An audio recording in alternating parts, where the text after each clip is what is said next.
Еще один кандидат в президенты США сошел с дистанции. Кто положил глаз на Курскую область, и Виктор Орбан, который планирует подать в суд на ЕС. Обо всем этом расскажу подробнее в эфире «Нехта». Самые важные и интересные новости. Почему оккупантам так важен украинский Покровск? Настолько, что они даже не обращают внимания на утрату своих территорий. Инерцию, которую они набрали, сейчас просто тяжело остановить.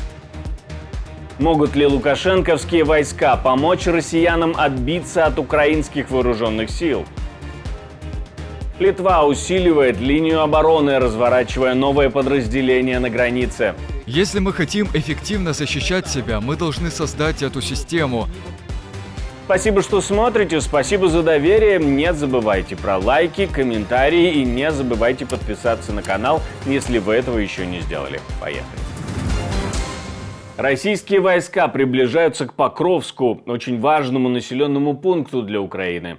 Об этом пишет The Economist, и авторы утверждают, что ошибки украинского командования могли привести к тому, что Покровск россияне, цитирую, раздавят. Россия рассматривает его захват как стратегическую цель, открывая наступление на крупные города Днепр и Запорожье. Большая надежда Украины заключалась в том, что неожиданное наступление на Курск ослабит давление. Во всяком случае, продвижение России ускорилось. Уход Украины из Авдеевки в феврале и неудачная ротация в соседнем Очеретино в мае подготовили основу для наступления на Покровск. Журналисты пишут, что украинским силам операция в Курской области подняла боевой дух, но российские подразделения на Покровском направлении от этого не потеряли темпы наступления. Почему Покровск так важен для оккупантов? Мы спросили об этом эксперта Алексея Мельника. Инерцию, которую они набрали, сейчас просто тяжело остановить. То ли это личные указания Путина, то ли это попытка военного командования угадать, что ему важнее. Выглядит так, что на сегодняшний день им важнее все-таки достигать каких-то сомнительных тактических результатов на Покровском направлении, чем перебросить резервы на защиту собственной территории на Курском направлении. Как долго это будет продолжаться, тяжело сказать, но, наверное, пока у них есть там успехи, они будут пытаться развивать, по крайней мере, это то, что продолжает подпитывать нарративы о, как я уже сказал, победоносном продвижении российских войск, о непобедимости российских войск. Такой скажем, сомнительный подход. А на Курскую область уже появились желающие. Российский экс-депутат Илья Пономарев заявил, что в принципе не против там немного поуправлять. На данный момент наше собрание народных депутатов официально не признано ни одним государством. Если бы Украина позволила нам реализовать наши идеи о создании органов власти, то мы автоматически получили бы политическую субъектность не только внутри России. Никто уже не смог бы нас игнорировать, потому что на зданиях госадминистрации в Курской области развивался бы бело-сине-белый флаг. Пономарев активно взялся за исполнение этой идеи, что следует из интервью, но, может, именно о нем говорил Кирилл Буданов, как о российском лидере, который может возглавить протесты в России, но сейчас находится в Украине.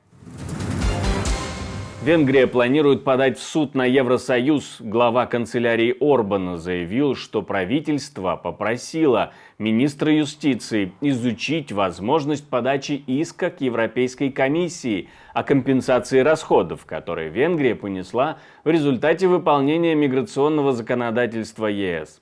Защита внешних границ шенгенской зоны, цитирую, также является общим вопросом не только для Венгрии, потому что это важно для всей Европы, а не только для защиты Венгрии от миграции, конец цитаты. В то же время, говорит руководитель аппарата премьера, Будапешту отказывают в доступе к средствам ЕС, предназначенным для защиты границ и доступным другим странам. Если Брюссель хочет продолжать навязывать Венгрии правила, не позволяющие задерживать мигрантов на границе, мы предложим всем мигрантам на венгерской границе бесплатно и добровольно переехать в Брюссель после того, как они выполнят требования Европейского кодекса поведения. Если Брюссель хочет мигрантов, он может их получить, но цель состоит в том, чтобы остановить мигрантов, прибывающих в страны-члены ЕС. Если Брюссель хочет мигрантов, он их получит. Венгерское правительство готово предложить билеты в один конец всем, кто прибудет на венгерскую границу. Если Европейский Союз, Европейская комиссия и Европейский суд сделают невозможным остановить миграцию на внешней границе. Венгрия, видимо, собирается пойти по сценарию Беларуси, которая отправляет на границу с Польшей мигрантов, которые прибывают в страну. Давление российской пропаганды на Лукашенко и дефицит российских солдат заставят ли того отправить на помощь в Курскую или Брянскую область подразделения вооруженных сил Беларуси? Мы спросили у эксперта, насколько это в принципе возможно, чтобы лукашенковские войска или какие-то отдельные подразделения, может быть, в рамках защиты границ так называемого союзного государства или в рамках ОДКБ, прибыли в Курскую область, чтобы набраться боевого опыта. Угроза здесь даже не столько, скажем, какие-то вот очередные санкции со стороны западных партнеров или Украины, это скорее всего опасение того, какой будет внутренняя реакция. Время от времени были сообщения о том, тяжело сказать, насколько они объективны, о, мягко скажем так, низком желании белорусских офицеров, особенно среднего и низшего звена, участвовать в этой войне. Потому что если генералы, понятно, что они настолько зависят от Лукашенко, от его настроения, доброй воли, то для офицеров среднего звена, особенно после, скажем, первых месяцев войны, стало понятно, что это не будет участие на стороне победителя. Участие белорусских войск в этой войне маловероятно. Там могут быть отдельные военнослужащие, так называемые добровольцы. Скорее всего, Лукашенко может закрыть глаза на это. Может быть, где-то тыловые какие-то подразделения, инженерные войска, но это опять-таки будет, скорее всего, на том расстоянии, куда не достигает украинская ствольная артиллерия или же хаймарсы, то есть это вот 70-100 километров, не ближе. Литва тем временем усиливает Балтийскую линию обороны и разворачивает дополнительные противотанковые средства. В стране открыли первое место хранения противотанковых средств, призванных замедлить продвижение вражеских войск. Такие препятствия станут частью Балтийской линии обороны, постепенно формирующейся на восточной границе НАТО. В июле правительство Литвы дало зеленый свет на создание 27 таких складов, где будет храниться инженерное оборудование в том числе, такое как зубы дракона, ежи и подобное. Если мы хотим эффективно защищать себя, мы должны создать эту систему. Поэтому весь план литовской линии обороны, который мы представили 3 недели назад, основан на таком системном подходе, где физические барьеры интегрированы с огневым прикрытием. Зная исторические маршруты, по которым исторически военные двигались с востока на запад и наоборот, мы знаем, где находятся узкие места с точки зрения географического расположения. Именно на этом мы и сосредоточимся.